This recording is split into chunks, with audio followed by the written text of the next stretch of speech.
Oi pessoal, tudo bem? Hoje eu estou com a Carolina Mello, diretora da Milk Clean. Eu vou chamá-la de Carol Mello, tá gente? Hoje. E Carol, obrigada por você estar aqui comigo hoje.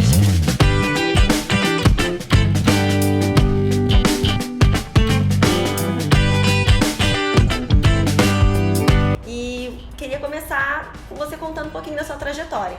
Obrigada a você pelo convite aí de estar no seu canal, é um prazer. Na verdade, a minha trajetória começou lá atrás, quando eu fiz faculdade de psicologia. E daí eu fiz um MBA na área de gestão. Eu sempre gostei muito da parte de pessoas, mas muito mais voltada à empresa do que a psicologia clínica propriamente dita. Logo que eu me formei, eu vim trabalhar na Milk Clean, trabalhei 2 anos aqui na Milk Clean. Fui para a Austrália fazer meu MBA lá, voltei para a Milk Clean. Fiquei mais 1 ano mais ou menos na Milk Clean e na época eu identifiquei que aqui não era o meu lugar, naquela hora. E conversei com meu pai, porque a Milk Clean é empresa familiar, meu pai é o fundador. E eu falei pra ele, pai, aqui a sua história não é a minha, eu preciso fazer a minha. E se um dia a minha história calhar com a sua, legal, mas agora não, eu tinha 20 e poucos anos, eu precisava experimentar o mundo lá fora. E foi quando eu me mudei pra São Paulo, saí de Taubaté e fui trabalhar com a Rosa, que até hoje ela é minha grande mentora. Ela é especializada em carreira, em coaching, mentoring, ela tem livros de mentoring escrito, por isso que ela é minha mentora. E lá eu fiquei um bom tempo, eu fiquei 4 anos lá com ela e aprendi muito nessa área de gestão de pessoas, de treinamento, desenvolvimento, assessment. Entendi porque eu era uma menina do interior, né, até então. Eu sempre fui muito mais nova, eu sempre fui a júnior, porque eu tinha 20 e poucos anos nessa época. E a gente fazia muito trabalho com o executivo lá. E o executivo não me via de uma forma muito positiva pela minha idade. Então eu sofria um certo preconceito, apesar de tecnicamente eu saber muito. Um executivo não dá muita trela para uma menina de 22 anos, 24 anos que tem cara de menina e que vai ensinar ele como que ele deve, entendeu? Então eu falei, e a Rosa sempre eu era assistente dela, então foi a melhor coisa ter sido assistente dela. Mas eu já tava com meus 27, 28 anos, morando em Campinas, e daí eu falei pra ela, Rosa, chegou o meu momento de eu seguir a minha carreira solo. Daí eu abri a minha empresa de consultoria e foi muito bom, porque ela me ajudou muito na época, então todos os projetos que eu pegava, grandes, ela participava através da minha empresa, então ela sempre foi uma parceiraça, até hoje ela é. E junto com isso, foi quando eu comecei a me encantar pelo mundo feminino, eu sempre quis ter o meu negócio.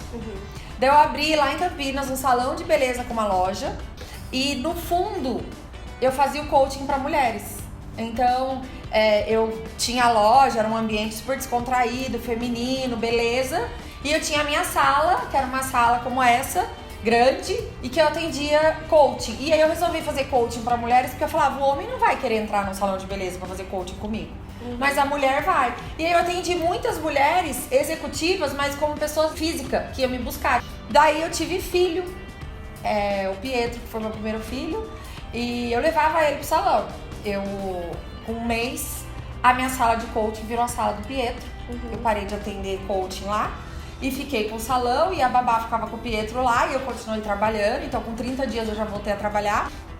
E lá, nessa época, que eu conheci a Associação Brasileira de RH. E daí, a Associação Brasileira de RH da Regional de Campinas começou comigo. Eu tenho o maior orgulho de dizer isso, há 12 anos atrás. Eu não ganhava nada financeiramente com isso, mas eu ganhei o que eu tenho hoje. Hoje eu sou presidente da BRH do Vale. A gente precisa gostar do que a gente faz, porque daí o resto, eu falo que o dinheiro, o trabalho, o financeiro vem como consequência sempre. E aí a gente foi nesse projeto, o salão, a loja e os coachings que eu fazia. Daí eu tive meu segundo filho.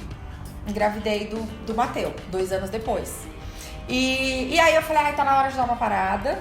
Eu preciso cuidar um pouco mais da família, das crianças e tal. Eu fechei o salão e mantive só os coachings, porque o coaching eu conseguia fazer minha agenda. Então assim, eu nunca parei de trabalhar. E daí o Mateu tava com 7 meses. O meu pai tinha acabado de vir pra sede nova aqui. Minha irmã, que trabalhava com ele há 15 anos, resolveu ir embora para os Estados Unidos, abrir a Milk Clean USA, que o país estava em crise, o Brasil estava em crise. Sim. E a gente resolveu expandir os nossos negócios para lá. E ela foi cuidar de lá. Aí meu pai me chamou pra uma reunião aqui na Milclean, eu me lembro como se fosse ontem, ele falou assim pra mim, eu já mordi a maçã, eu já cheguei onde eu queria, eu construí tudo isso e tal, eu preciso de alguém que dê continuidade. Eu já tô com quase 70 anos e a sua irmã foi embora e eu preciso de alguém pra estar aqui comigo.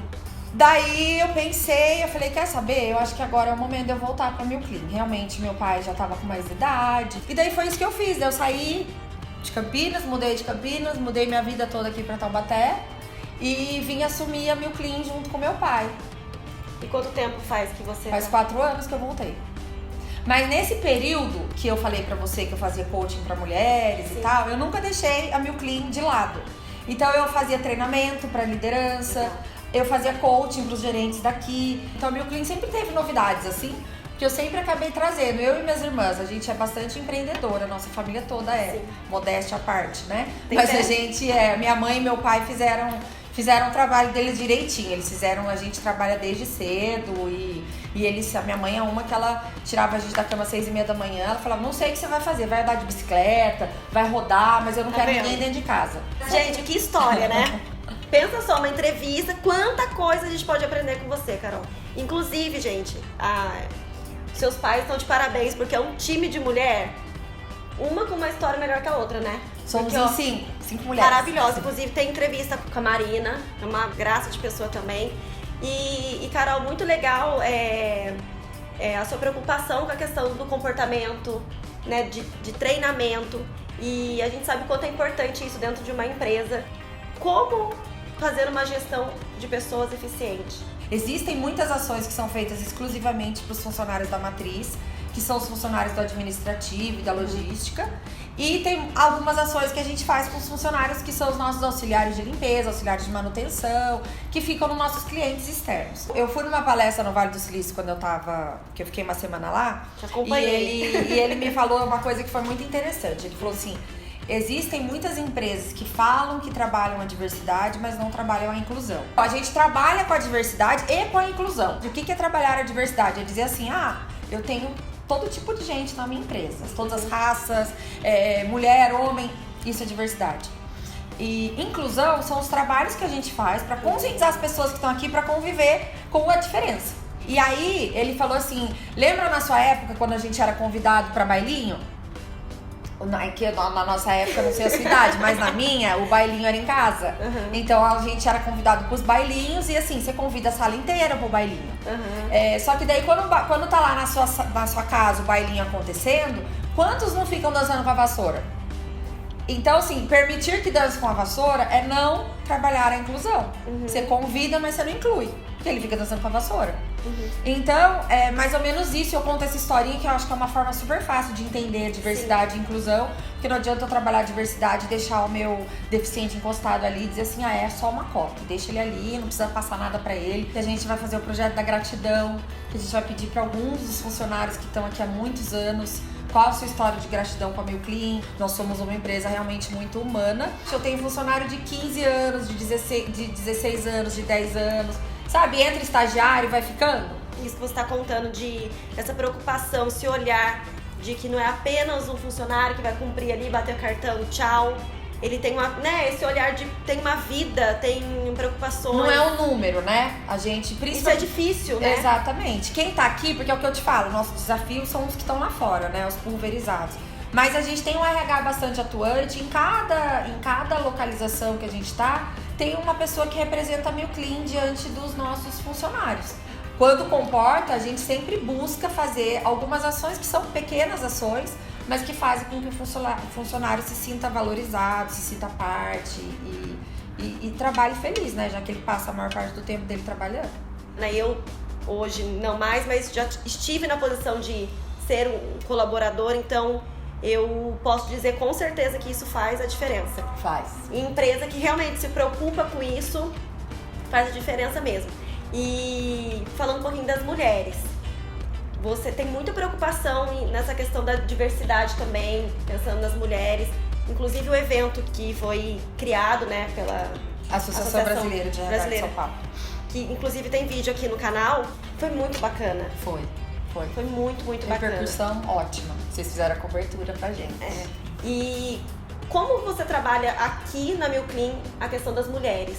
Depois que eu fui nesse evento, eu até falei, gente, vamos fazer um né? canal lá de denúncia, alguma coisa assim, porque nem eu sabia que tinha tanto feminicídio. Eu fiquei assim, surpresa. passada. Eu também. Porque uma coisa a gente vê, né? Outra coisa a gente viver aqui. A gente, assim, eu acho, não existe um programa formal pra mulher na Milclean ainda. A gente tá pensando em fazer algo específico pra mulher. Mas a gente... Só de ser 85% de mulher... Exatamente. E aqui na Isa, aí você fala, mas é que a maioria dos auxiliares de limpeza são mulheres. Não, mas se você pegar a nossa administrativa aqui, mais de 50%. Então, assim, eu venho de uma família de 5 mulheres. Todas as outras áreas, comercial é só mulher. Muito então, legal. assim, tem muita mulher na Milclean. E a gente não tem problema em colocar uma mulher na área de operações. Então, tem muita mulher na área de operações, por exemplo, na Confab, que é um cliente grande nosso. Quem toca o contrato é uma mulher. E ela toca um bando de homem. E ela vai super bem. Então não tem isso de assim, isso não é coisa pra mulher fazer. Mulher não tem competência. Uma coisa que eu acho que as pessoas têm bastante dúvidas é a diferença entre as funções ali do RH, do operacional, para a gestão de pessoas. Explica um pouco a diferença.